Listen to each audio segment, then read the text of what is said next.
inabakia tu Mungu atuponeshe. Watu wanatafuta ukweli, mapendo kwenye iko ni mbali. Bonsoir à tous, mesdames, messieurs. Merci d'avoir choisi Numérica TV pour suivre votre magazine Femmes des Tropiques, une émission qui fait la promotion de la femme, qui défend le droit de la femme, qui prône aussi pour l'entrepreneuriat de la femme. Et voilà, et ce soir, c'est un peu plus particulier. Nous recevons une grande dame, c'est une grande dame de la presse. Sûrement, elle est connue au grand jour. Il s'agit bien de Madame Anna Maïmona, qui est la coordonnatrice de l'Union congolaise de femmes de médias. Vous le savez, le mois passé, l'UCOFEM a vibré. Cette structure qui regroupe le professionnel de médias et plus particulièrement les femmes, a totalisé 20 ans d'existence. Vous savez, 20 ans, c'est pas peu de choses. C'est ainsi, notre sujet va tabler sur le bilan et le perspective de l'UCOFEM. Et d'entre-deux jeux, je m'en vais déjà saluer mon invité. Bonsoir madame. Bonsoir Jenny. Très heureuse de vous recevoir sur notre plateau de Femmes de Tropiques. Merci beaucoup. Parlez-nous un peu de l'Union congolaise des femmes de médias. Oui, c'est toujours un plaisir de parler de cette association que nous avons créée, comme dit dans l'introduction, il y a 20 ans.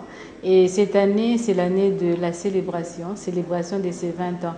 Effectivement, il y a 20 ans, naissait l'Union congolaise des femmes des médias par un constat que un groupe de 7 jeunes femmes journalistes ont fait sur la situation des femmes dans les médias.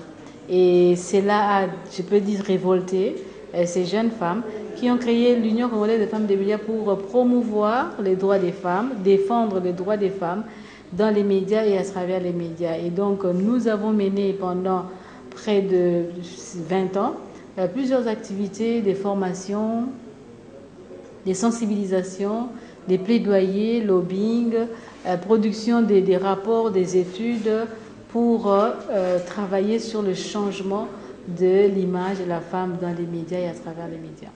Travailler pour l'image de la femme par les médias, à travers les médias, c'est ce qui vous a motivé à créer cette structure, soit où vous plaidez aussi pour la reconnaissance des droits de la femme, non seulement le droit de la femme de médias, mais aussi la femme en général. Oui, effectivement, la femme des médias se retrouve dans l'ensemble des femmes. Donc ce sont les droits des femmes que l'UCOFEM défend. Les droits des femmes, l'égalité des sexes, dans les médias et à travers les médias, comme nous le savons, les médias ont un rôle important à jouer. Les médias reflètent les réalités de la société. Et si ces réalités sont reflétées de manière à ce qu'on puisse présenter la femme toujours au-dessous de l'homme, comme personne inférieure, comme personne faible, donc cela va rester dans la mentalité de la population. Mais si on présentait la femme autrement, par les médias, et donc ça va changer aussi la perception. Et donc c'est ça, au fait, le travail que nous menons, que nous puissions le faire au sein des médias, pour les femmes qui travaillent dans les médias, mais aussi à travers les médias pour présenter la femme de la société d'une manière à ce que ça puisse changer sa situation. Oui, changer la situation de la femme, c'est bien beau. Et dans 20 ans, quelle est l'image? Parce que vous avez travaillé, vous voulez tailler cette image. Est-ce qu'on garde toujours une belle image de la femme? Belle image de la femme, pas encore, mais il y a beaucoup de progrès. Beaucoup de progrès ont été réalisés, 20 ans de travail. Déjà tout au début, quand nous avons commencé notre travail comme défenseuse ou militante de droits des femmes, on ne nous croyait pas. Nos collègues nous disaient, mais qu'est-ce que vous croyez? Qu'est-ce que vous pensez faire? Eh bien, on a tenu bon pour changer les choses. Et maintenant, les messages de l'UCOFEM est reçu. Au début, même ceux qui hésitaient, ceux qui ne croyaient pas vraiment à ce que nous faisions, ont commencé à nous soutenir. Même certains responsables de certains médias qui tout au début pensaient que c'était vraiment une petite aventure qui allait se terminer vite, étaient beaucoup hésitants. Après, ils ont commencé à nous soutenir et même à nous appuyer. Et même aussi à entrer dans le combat de l'UCOFEM, c'est-à-dire là où il n'y avait pas de femmes, essayer de engager les femmes, de promouvoir les femmes. Et donc on peut dire qu'il y a une évolution qui est là, où on a déjà des résultats, même s'il faut encore continuer à travailler, mais les résultats sont là. Et à quel niveau se situe l'engagement de la femme? Parce que 20 ans déjà d'existence, parce que vous avez dit au cours de votre allocution que les hommes, les collègues ne vous croyaient pas. Et c'était vraiment un parcours de combattant. Quel est cet engagement de la femme? Est-ce que la femme a-t-elle prise conscience de ce qu'elle est, de ce qu'elle vaut, de ses droits? Bien sûr. Il n'y a qu'à voir maintenant le nombre de femmes dans les facultés de communication, de journalisme. C'est que déjà il y a cette volonté de vouloir s'engager dans la communication. Et donc ça, c'est déjà un engagement de la femme. Et on doit saluer cela. Si on va au-delà du domaine des médias, il y a aussi un engagement de toutes ces femmes qui s'engagent en politique, dans la société civile, même dans l'économie, comme entrepreneurs. C'est déjà quelque chose. Elles ont fait ça avant nous, elles continuent à le faire, elles vont continuer encore à le faire davantage. Et donc, il y a déjà cet engagement. Mais à côté de cet engagement, il faut quand même reconnaître qu'il y a beaucoup de pesanteurs pour la femme congolaise. Il y a l'aspect culturel qui a beaucoup d'impact, a beaucoup de presse parfois la femme, à ce que parfois quand elle n'est pas forte, quand elle n'a pas reçu une éducation de base qui lui permettait de s'affirmer, de s'afficher, elle a tendance à reculer. Et il y a encore ces femmes, beaucoup de femmes qui se retrouvent dans ces cas-là. Et l'importance du travail de l'ICOFEM, c'est justement ça.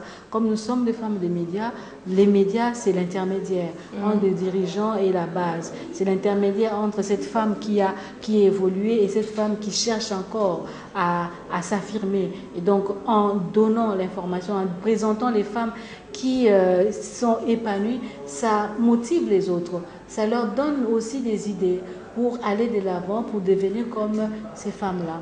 Madame, permettez-moi, on vous critique quand même du fait que vous vous attelez, vous touchez plus les femmes qui ont un niveau élevé, qui ont été scolarisées, qui ont eu une éducation, qui ont eu une formation, mais la femme rurale, apparemment, elle n'est pas vraiment très prise en compte. Vous ne menez pas des actions fortes ou concrètes pour l'aider aussi à aller de l'avant.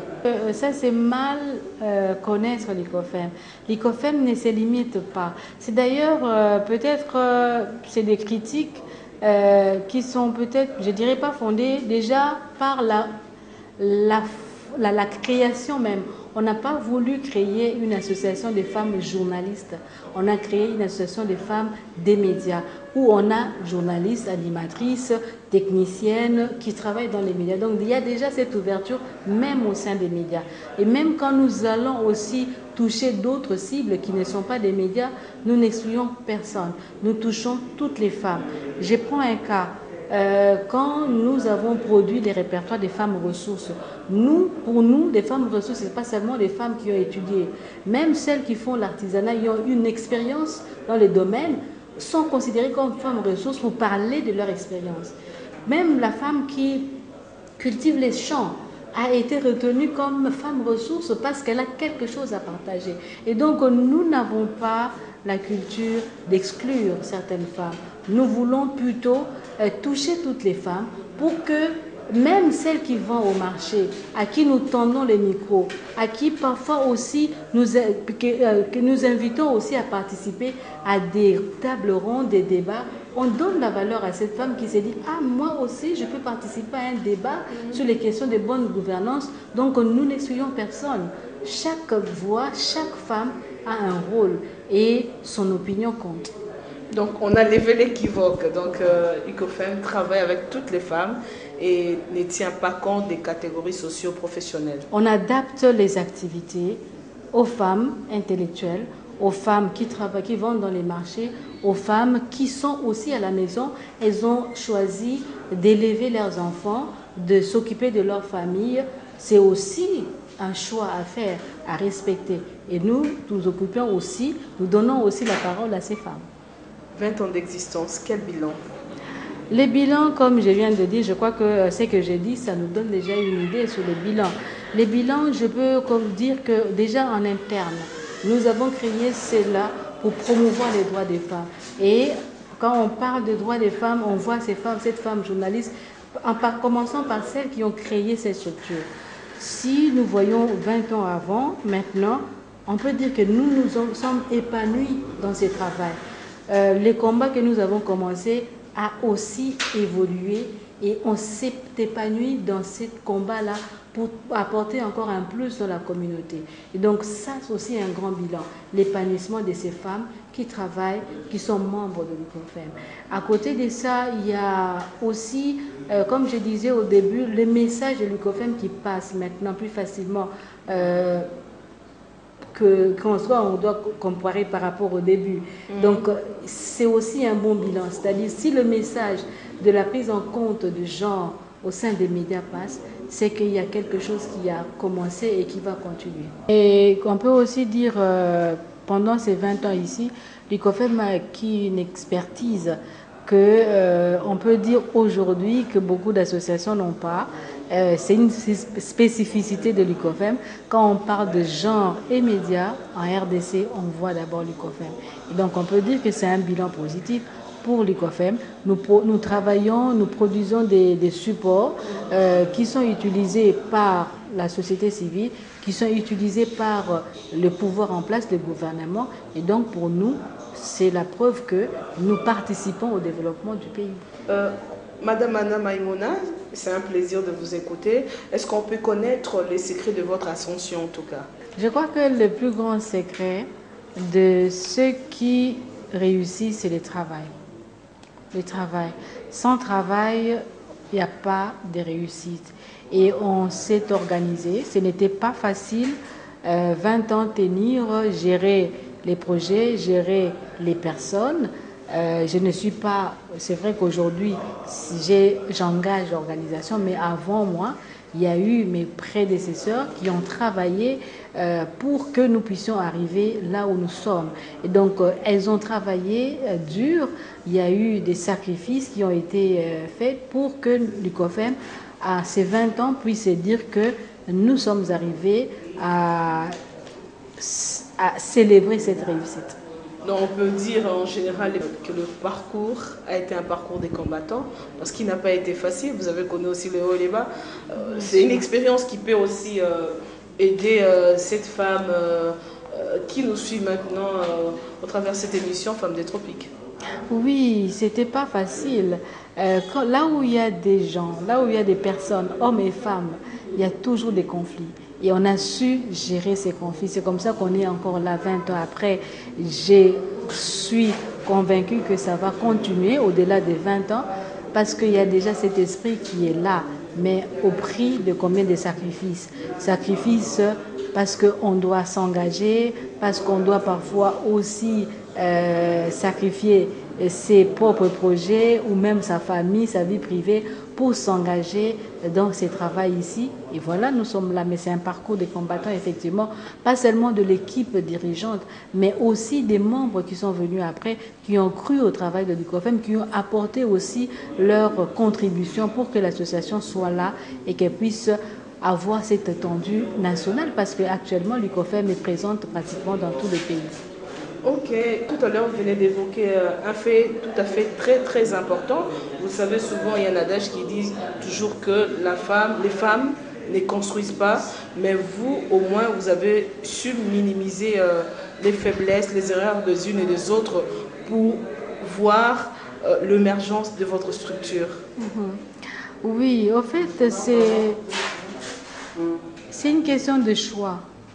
On a choisi de travailler et de faire la différence. Et quand on dit que la femme ne construit pas, je crois que nous ne sommes pas les seuls à prouver cela. On a eu à le prouver. Moi, je prends un exemple vraiment, je dirais pas banal, mais un exemple fondamental. Le fait qu'une maman puisse arriver à bien gérer son foyer, que les membres de son foyer, son mari, ses enfants puissent réussir dans la vie. Mais c'est une grande construction pour la société. On ne peut pas dire que la femme ne construit pas. Si nos familles sont bien élevées, bien d'encadrer. C'est parce que la femme construit. Elle commence par construire son foyer. Donc, je crois qu'on doit arrêter de parler de cet adage parce que déjà les preuves sont là. Les preuves, c'est avec l'ICOFEM. Et l'ICOFEM ne vient qu'appuyer cela pour dire que tout ce qu'on dit là, c'est des préjugés en fait. Sur la femme en tout cas. Sur la femme surtout, oui. Ok, nous rappelons à nos fidèles téléspectateurs qui nous suivent en ces moments, sûrement vous avez pris en cours de l'émission, vous ne connaissez pas très bien l'ICOFEM, qui est l'Union congolaise des femmes des médias, qui a pour objectif principal le droit des femmes dans les médias et par les médias, et aussi égalité du genre. Oui, parce que nous parlons du genre aujourd'hui, souvent on dit que le genre est transversal et la plupart des personnes ne comprennent pas. Vous pouvez nous expliciter ces mots-là, le genre est transversal? Oui, on parle de genre comme un concept transversal parce que le genre touche tous les domaines de la vie. Okay.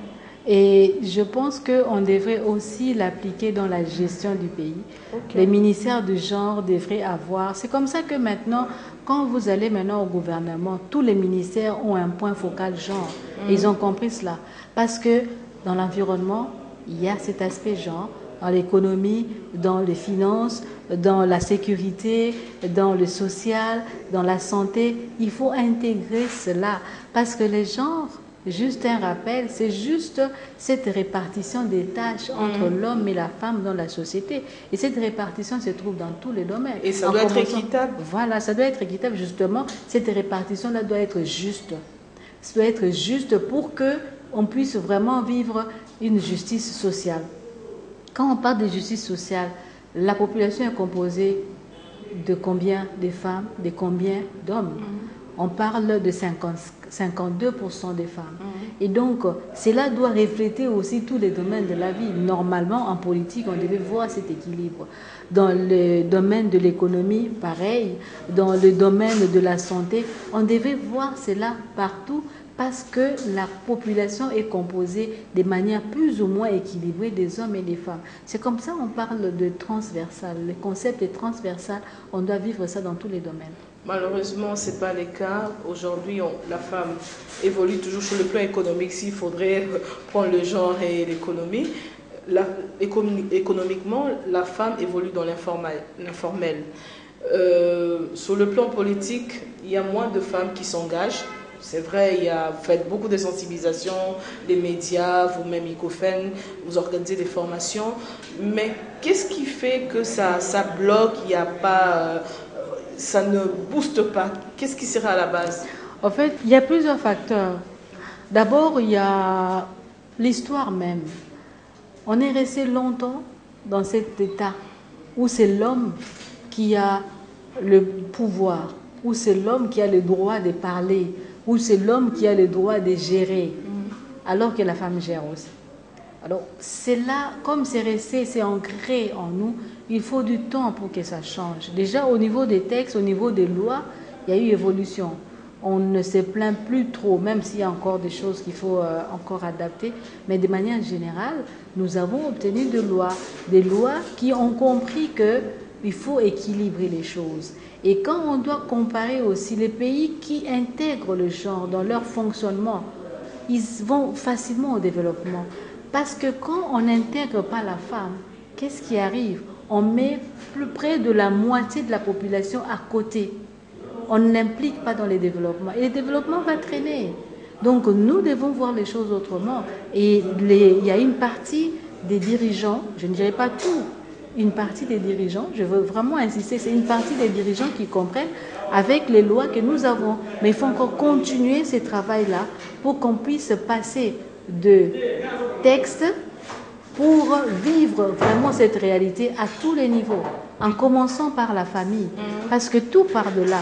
Si la petite fille, le petit garçon est déjà éduqué de cette manière-là, à ce qu'il puisse considérer la fille comme un partenaire égal et vice-versa, je crois que ça préparerait déjà la voie à ce que nous puissions vivre cette égalité des droits. La parité aussi. Justement. Et madame, l'autre fois, j'étais en train de suivre un rapport où on parlait des pays qui ont vraiment appliqué l'effectivité de la parité. Et j'étais quand même très contente de savoir qu'un pays africain, qui est le Rwanda, qui occupait la 4e place. Et la France venait à la 11e place. Je me suis dit, au moins, ils se sont appropriés du genre dans leur pays, ce qui fait en sorte qu'ils soient classés parmi les 4 meilleurs pays du monde. Oui, en fait, comme je disais, c'est un choix. Et la vie est faite des choix. Ouais. Ils ont choisi de changer les choses, de donner les mêmes chances aux hommes et aux femmes dans leur pays pour booster leur développement. Et donc, nous aussi, nous sommes engagés dans cette voie avec les lois. C'est possible, oui. C'est possible parce que nous avons beaucoup de compétences. S'il faut revenir à ces pays que vous venez de citer ici. Mais je ne suis pas sûre qu'ils ont plus de compétences, des femmes, que la RDC. Donc, la RDC a beaucoup de compétences et c'est question de choisir, de mettre en avant-plan ces compétences pour que le développement puisse s'accélérer. Donc moi j'ai compris 2 choses, choisir et mettre en avant-plan. Donc c'est ce qui va booster le développement, l'émergence de la femme. Mesdames, Messieurs, nous allons marquer une pause pour suivre ce qu'a été la célébration du 20 ans de l'ICOFEN. Et ça vibrait de partout. C'était une grande fête, c'était une grande joie de gagner les paris. Vous allez suivre avec moi et après nous allons revenir pour clôturer notre émission.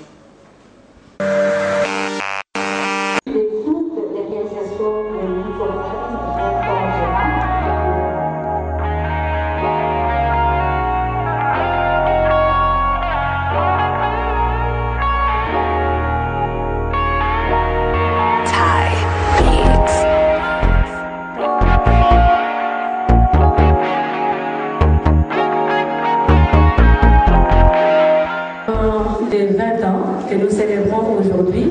Je ne vais pas faire un discours citant les différentes activités. L'ICOFEM a comme objectif de promouvoir les droits des femmes et l'égalité des sexes dans les médias et à travers les médias. Et pour cela, nous avons des activités, des axes d'intervention.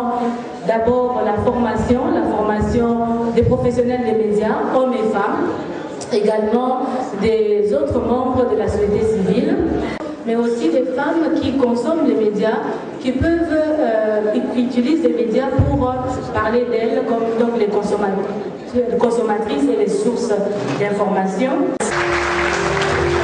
À son titre, par rapport à son organisation et par rapport à elle-même, parce que c'est un partenaire. Voilà. Entre les mains.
Sur ce plateau, vous avez remarqué avec moi aussi que la fête était totale. 20 ans, ça a été un pari gagné pour l'ICOFEM. Pouvez-vous quand même nous énumérer quelques sous-branches de vos activités? Sûrement, vous n'êtes pas seulement dans le droit, le genre, mais vous comptez quand même créer d'autres sous-branches aussi. En fait, l'UCOFEM a un plan de travail. Et dans ces plans de travail, les derniers plans de travail qu'on a élaborés l'année passée, nous avons des thématiques. Et dans ces thématiques-là, ça se rapporte toujours aux droits de la femme, parce que c'est ça notre domaine, on ne peut pas s'improviser dans autre chose. Mais en lien toujours avec les médias, comme nous sommes des femmes des médias. Et dans ces sous-thématiques, nous avons l'environnement, nous avons la santé, nous avons l'autonomisation des femmes, nous avons... Donc on a quelques thématiques que nous exploitons, mais des axes d'intervention restent les mêmes.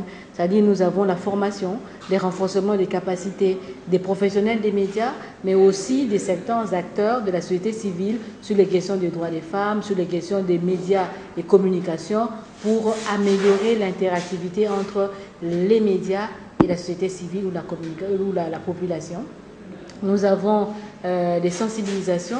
Et par sensibilisation, nous ne nous limitons pas seulement aux médias, parce que nous sommes des médias, mais nous allons aussi sur les terrains pour toucher la masse. C'est là où on revient encore pour dire que nous ne nous limitons pas, nous ne restons pas seulement dans les salles climatisées, nous allons dans les marchés pour toucher les femmes qui sont dans les marchés toute la journée. Elles n'ont pas le temps de suivre, donc il faut leur apporter l'information là où elles sont.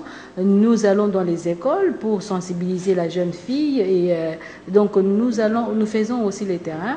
Il y a les plaidoyers que nous faisons, les plaidoyers d'abord les responsables des médias pour que ces responsables puissent intégrer les gens dans leurs médias, dans leur gestion.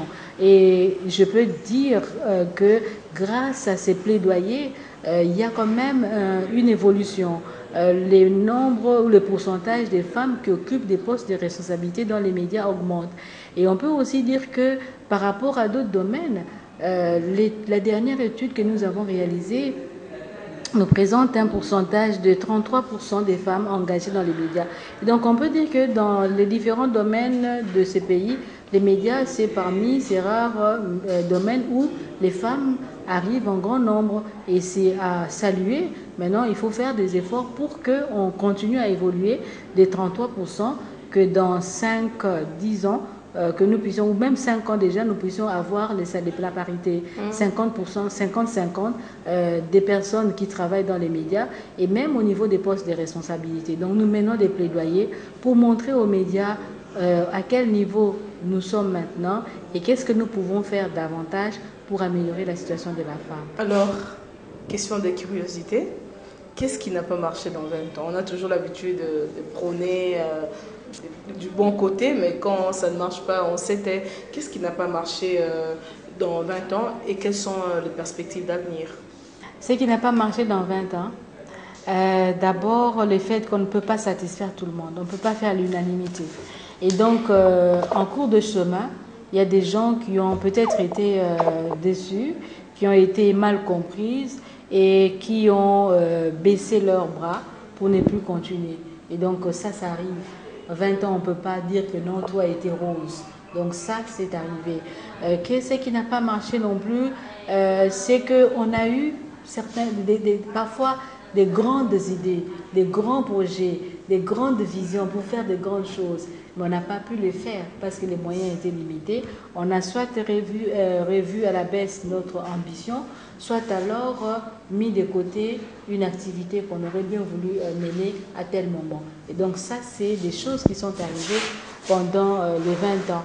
Les perspectives, je dirais que 20 ans, c'est la maturité pour une personne. Et pour moi, je parle comme directrice, peut-être que ça ne peut pas être la vision ou l'idée de tous les membres du conseil d'administration ou encore de l'équipe. Mais moi, je pense qu'au bout des 20 ans, les perspectives, c'est davantage amener les jeunes à prendre les relais. Parce qu'avec le plus jeune, on est toujours jeune. Avec le plus jeune, il y a un vent nouveau et ça garantit la continuité du travail. Là, vous avez notre mentalité, ce n'est pas le cas en Afrique, particulièrement aussi au Congo. on ne lâche pas facilement le bâton de commandement. Hein. C'est pas parce que tout le monde fait ça que on dit que c'est une bonne chose. Moi, j'ai ma façon de voir les choses. On n'a pas envie de s'éterniser. Il faut laisser la place aux autres. Ce n'est pas pour rien que celui qui nous a créé la mort. Parce que ceux qui ont vécu longtemps doivent partir pour laisser la place aux plus jeunes. Donc ça doit être, c'est naturel, c'est naturel. Et je crois qu'il faut tendre à cela. Il faut laisser la place aux autres. Il ne faut pas que l'événement, les faits viennent vous surprendre, vous faire partie des forces. Il faut choisir. Je reviens encore sur cela, le choix. Il faut faire le bon choix. Savoir agir, partir s'il le faut, au moment qu'il le faut. Il ne faut pas faire, parce que chez nous, ça se passe comme ça, qu'on doit absolument agir comme ça. Non, tout le monde le fait, mais ce n'est pas bon, alors il faut éviter de le faire. Il faut savoir choisir, partir plus tôt, avant que les autres ne vous quittent. Merci madame de votre présence, malgré vos multiples occupations. Vous avez choisi quand même de nous accorder le temps pour cette émission. Et à vous mesdames, messieurs, tout le plaisir était pour moi de vous la présenter. Nous sommes arrivés à la fin. Les rendez-vous est pris pour la semaine prochaine. Entre-temps, restez branchés à nos programmes sur Numérica TV. Bye bye. Inabakia tu Mungu atuponeshe.